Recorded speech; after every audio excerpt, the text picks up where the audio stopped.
Badan Pengawas Pemilu atau Bawaslu Kota Makassar saat ini menelusuri dugaan pelanggaran penyelenggara pemilu tingkat kecamatan yang dianggap tidak netral jelang pemilihan legislatif dan pemilihan presiden 2024 mendatang.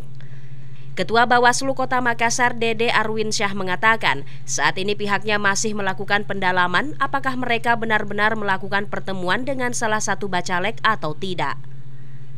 Bukan hanya penyelenggara pemilu di tingkat kecamatan, Bawaslu juga melakukan dugaan pelanggaran yang dilakukan oleh aparatur sipil negara yang dianggap tidak netral.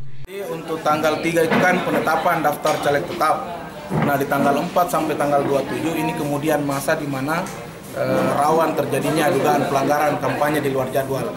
Nah, ini yang biasanya banyak hal yang terjadi, sehingga langkah yang kami lakukan adalah akan menghimbau partai politik untuk menyampaikan ke caleg-calegnya agar tanggal 4 sampai tanggal 27 untuk meng-hold semua kegiatan-kegiatan yang mengarah ke kampanye supaya tidak ada ajakan di sana, karena akan rawan kalau ada ada kegiatan yang mengarah ke kampanye.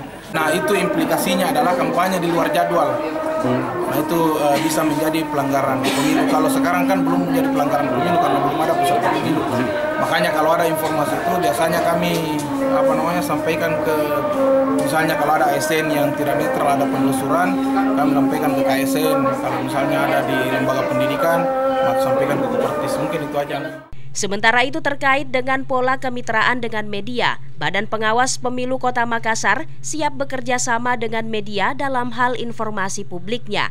Kesiapan keterbukaan informasi Bawaslu Makassar disampaikan dalam kegiatan kemitraan dengan pers di salah satu warkop di Makassar pada Senin 23 Oktober 2023 sore.